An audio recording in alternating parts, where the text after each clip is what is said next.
Hi, and welcome to this week's edition of the Las Vegas Advisor Weekly Update with Anthony and Andrew. Today is Wednesday, July 27th, and as usual, there's a lot going on in Vegas. Big news from Fremont Street.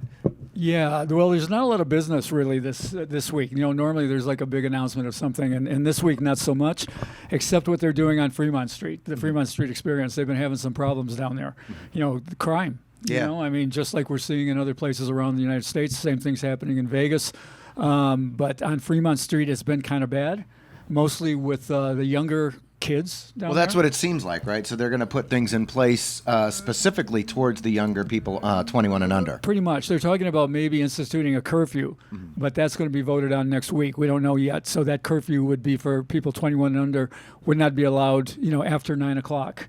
Right now, there's already a curfew on the books for unaccompanied minors who are 18 and younger. So after 9 o'clock, you cannot be there if you're not with a parent or, you know, an adult. But for the rest of us, you know, for the adults, they're instituting bag checks. They've got metal detectors down there now. And, you know, you might be approached. You've got to be ready for that. And so far, they've done it for a couple of weekends now. And so far, the incidents have gone down. So there's a bigger security presence down there. You absolutely want to have your ID. You know, you may get asked for it. You know, they've had checkpoints where they'll ask for it. Yeah, well, and even if you're going to a hotel like Circa is now requiring 21 and over ID. I think they always did, right? Well, they always did. Yeah, Circa did that right from the outset, and they have not changed. I think we mentioned this before. There's two places that ask for ID.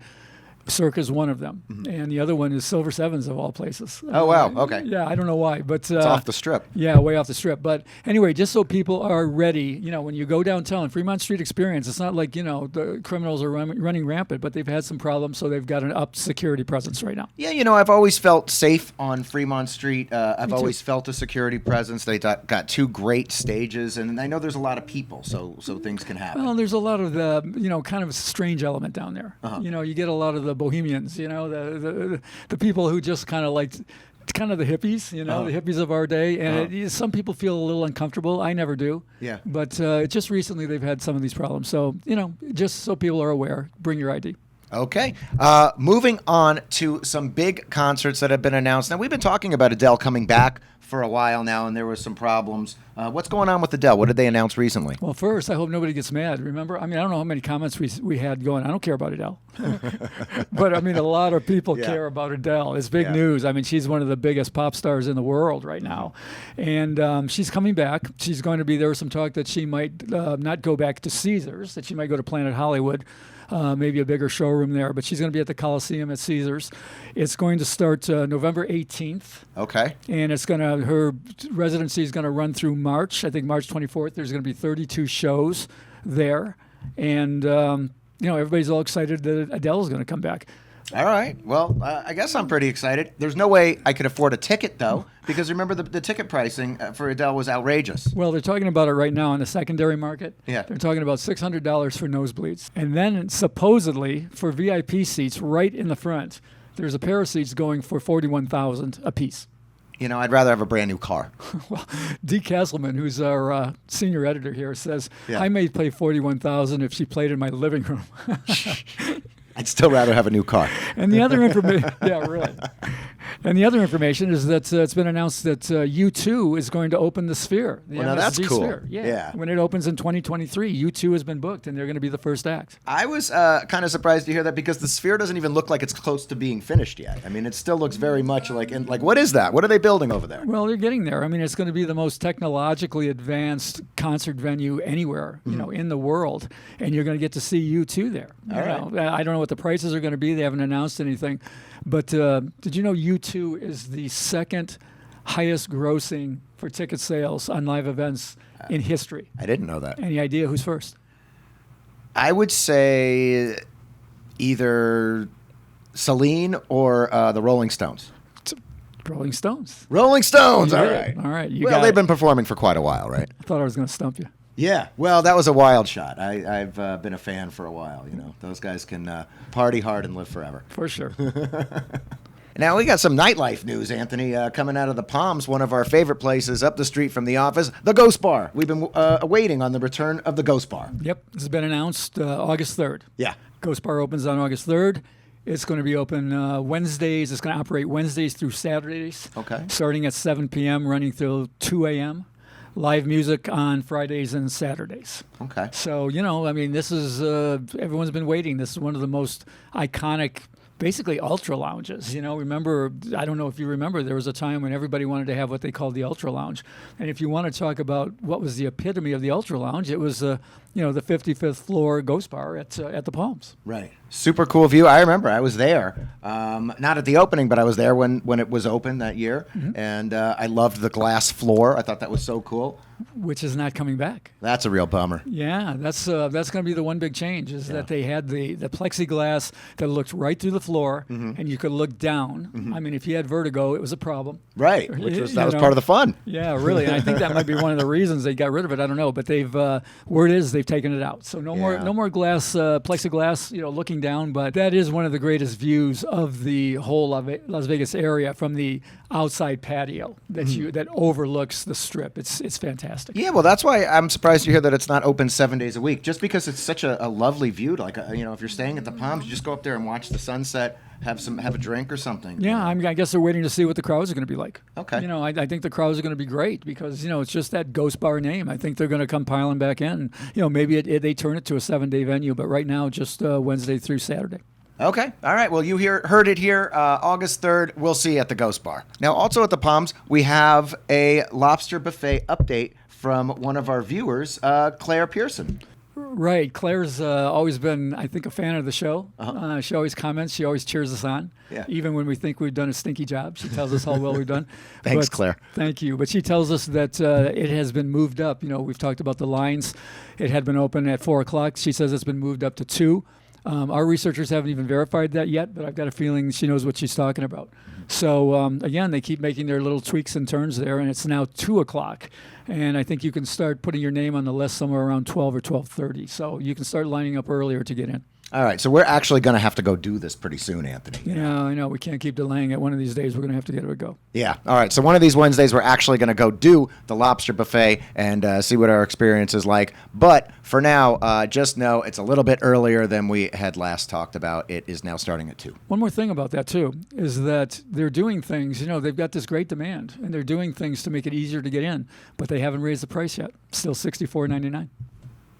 Okay, so now that we're talking about comments, from our viewers, one of the guys who comments all the time always brings up Tony Curtis, the actor. Right. And he's always referring to me. He'll say something like, "By the way, Anthony, you were great in Some Like It Hot."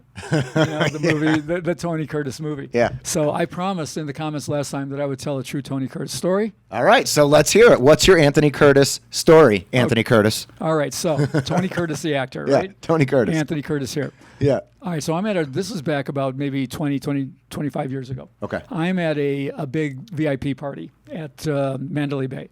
We're up on one of the top floors. I don't know if we're in the foundation room or wherever, but everybody's partying. I'm having a beer or two, and I look, and sitting over in the corner is Tony Curtis. Okay.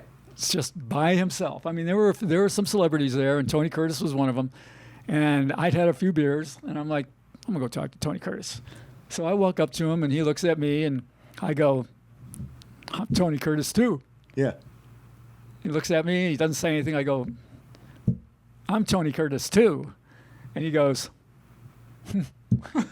That's the story? That's it. I turned around and walked away. That was great. it. He wanted nothing to do with it. He went.